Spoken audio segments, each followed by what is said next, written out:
જાણકારી એ પણ છે કે જેમાં જે હવામાન નિષ્ણાંતો જેમ કે પરેશભાઈ કહ્યું કે વાવાઝોડું બની શકે છે, શક્યતાઓ છે, જ્યારે અંબાલાલ પટેલ કહી રહ્યા છે કે વાવાઝોડું બનશે જ. તેઓનું કહેવું છે કે આગાહી જે છે તે પ્રમાણે જે પરિસ્થિતિ જે છે તે પ્રમાણે આ વાવાઝોડું જ છે.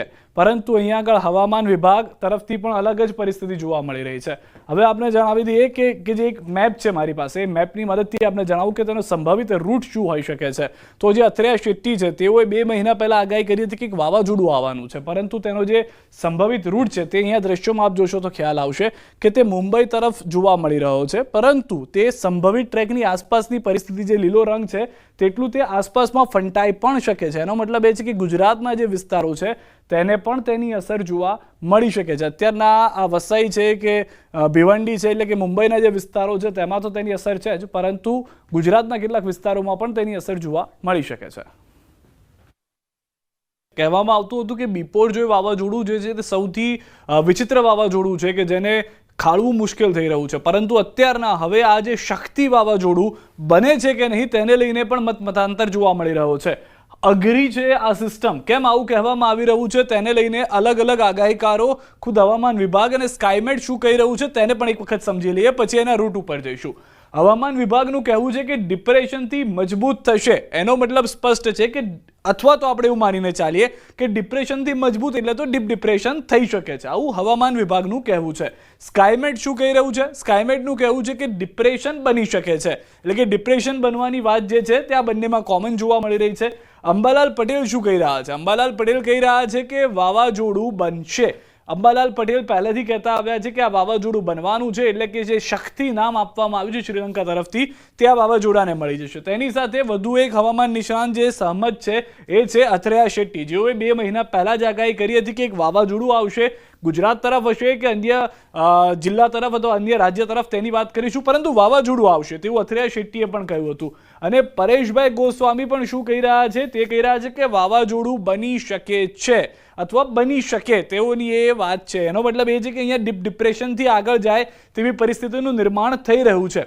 પરંતુ જો આ ડીપ ડિપ્રેશન છે કે વાવાઝોડું છે કે ડિપ્રેશન છે તો તેનો રૂટ શું હોઈ શકે છે તેને લઈને પણ જે રીતની પરિસ્થિતિ છે તે અથરેયાએ કહી હતી. સૌથી પહેલા 20 તારીખનો જે તેમનો રૂટ હતો અથવા તેમને લઈને જે વાવાઝોડાને લઈને ડીપ ડિપ્રેશનને લઈને જે પરિસ્થિતિ હતી તે શું હતી, તો 20 તારીખનો આપ તેમનો આ આખો રૂટ જોશો તો તેમાં કહ્યું હતું કે 24 તારીખની આસપાસ ડીપ ડિપ્રેશન બની શકે છે.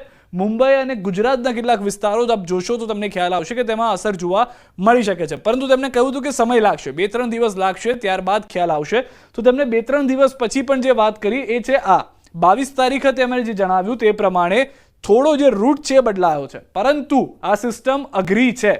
આ વાત જે છે તે હજી પણ અહીંયા કાયમ જોવા મળી રહી છે. હવે આપ જોશો તો 4 અલગ અલગ રંગના ચકરડા જોવા મળશે. પહેલું જે ચકરડું છે લીલા રંગનું એ 22 તારીખનું છે, તે આપ જોઈ રહ્યા છો એ છે ટ્રેકમાં શક્યતાઓ છે જે સંભવિત બદલાવની તે છે, અને તેની સાથે ત્યાં લખેલું છે કે ડિપ્રેશન બનશે, એટલે કે આજના ડિપ્રેશનની પરિસ્થિતિ છે. ત્યારબાદ જે પીળો રંગ આપ જોશો તેમાં તો એ છે કે ડીપ ડિપ્રેશન બનશે, એટલે કે તે 23 થી 24 તારીખની આસપાસ ડીપ ડિપ્રેશન હોઈ શકે છે અને 25 તારીખે તે વાવાઝોડાનું રૂપ ધારણ કરી લેશે. પરંતુ આ સિસ્ટમને લઈને જે કન્ફ્યુઝન છે કેમ અઘરી છે એનું બીજું એક કારણ એ પણ છે કે આસપાસમાં કેટલાક એન્ટી સાયક્લોન પણ છે કે જે સિસ્ટમને મજબૂત નથી થવા દેતા. સૌથી પહેલા આપણે એ જણાવી દઈએ, જે સ્પષ્ટ ભાષામાં અથવા સાદી ભાષામાં કહીએ તો જે પવનોની ગતિ હોય, જે ખોરાક જોતો હોય, જે ભેજવાળા પવનો જોતા હોય, જેનાથી મજબૂત વાતાવરણ સાથે વાવાઝોડું બનતું હોય છે, પરંતુ આ કેમ વધુ મજબૂત નથી થઈ શકતું અથવા તો અત્યારના જે અઘરી સિસ્ટમ છે તેવું થઈ રહ્યું છે? એનું કારણ છે ઉત્તરની ઉપર નજર કરશો આપ તો અહીંયા 2 એન્ટી સાયક્લોનિક સિસ્ટમ છે. એક અહીંયા આગળ આપ જોશો તો ત્યાં આગળ જોવા મળશે અને બીજી થોડી ડાબી બાજુ આપ જતા જોવા મળશે કે ત્યાં પણ એક એન્ટી સાયક્લોન સિસ્ટમ જે છે તે જોવા મળી રહી છે. આ બંને સિસ્ટમ શું કરી રહી છે કે આ વાવાઝોડું જ્યારે પણ અથવા તો જે ડિપ્રેશન છે કે જે સિસ્ટમ છે ઉપર આવવાનો પ્રયત્ન કરે છે ત્યાંથી ધક્કા વાગી રહ્યા છે, અને ધક્કા વાગવાને કારણે અહીંયા જે પવનો છે તે તેની સામે લડાઈ નથી કરી શકતા. બીજું આપ દક્ષિણ તરફ જશો તો ત્યાં પણ એક નાનકડી સિસ્ટમ જે છે તે પ્રયત્ન કરી રહી છે કે આ જે વાવાઝોડું અથવા જે સિસ્ટમ છે આ જે નીચે આપ જોશો કે એ ઉપર જાય, એને ધક્કો લાગે, પરંતુ એ શક્યતાઓ જોવા નથી મળી રહી, કારણ કે આ બંને સિસ્ટમ તેટલી મજબૂત નથી જેટલી બંને મજબૂત સિસ્ટમ ઉત્તરની તરફ જોવા મળી રહી છે. તો એના કારણે શું થઈ રહ્યું છે કે ટ્રેક બદલાઈ રહ્યો છે. કોઈક કહી રહ્યું છે કે વાવાઝોડું બનશે, કોઈક કહી રહ્યું છે વાવાઝોડું નહીં બને, કોઈક કહી રહ્યું છે કે આ ડિપ્રેશન હશે, કોઈકનું કહેવું છે ડીપ ડિપ્રેશન હશે. અને સમાચાર ઉપર હવે નજર કરીએ. મહારાષ્ટ્રના કોલ્હાપુરમાં ભયાનક અકસ્માત થયો છે. ટોલ બૂથ સાથે ધડાકાભેર ટ્રક અથડાઈ છે. ટ્રક અથડાતા ટોલ બૂથમાં આગ લાગી હતી. અકસ્માતની ઘટના સીસીટીવીમાં કેદ થઈ ગઈ છે. દ્રશ્યોમાં આપ જે રીતે જોઈ રહ્યા છો, કોલ્હાપુરના દ્રશ્યો હોવાની પ્રાથમિક જાણકારી છે. રાત્રિ દરમિયાન આ દ્રશ્યો થયા હતા કે જ્યારે ટ્રક અથડાતા ટોલ બૂથમાં આગ લાગી ગઈ હતી. ટ્રક ડ્રાઈવર તરફથી બ્રેક મારવાનો પ્રયાસ કરવામાં આવ્યો તેવી પ્રાથમિક જાણકારી છે, પરંતુ એ બ્રેક મારે ત્યાં સુધીમાં આ અકસ્માત થઈ ચૂક્યો હતો, જેના કારણે ટોલ બૂથમાં આ આગના દ્રશ્યો જે છે તે પણ સર્જાયા હતા.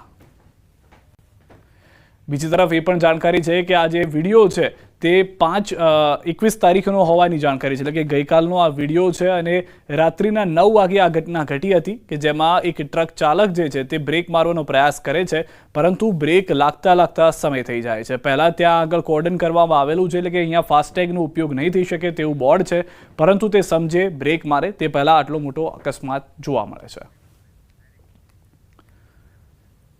વાત કરીએ હવે કોરોનાને લઈને, તો કોરોનાની રી એન્ટ્રી થઈ ગઈ છે. ગુજરાતીઓ એલર્ટ રહેજો. ગુજરાતમાં કોરોનાના કેસ વધતા તંત્ર પણ એક્શનમાં છે. ગુજરાતમાં વધી રહ્યા છે કોરોનાના કેસ. અમદાવાદમાં 24 કલાકમાં 4 નવા કોરોનાના કેસ આવ્યા છે. કડીમાં પણ એક યુવક પોઝિટિવ આવ્યો છે. મે મહિનામાં 38 કેસ આવ્યા છે. 31 કેસ એક્ટિવ છે. કોરોના સામે લડવા હોસ્પિટલમાં આઇસોલેશન વોર્ડ તૈયાર થયો છે. 1200 બેડની હોસ્પિટલમાં તૈયારીઓ થઈ ચૂકી છે. 20,000 લીટરની 2 ઓક્સિજન ટેન્ક પણ તૈયાર છે.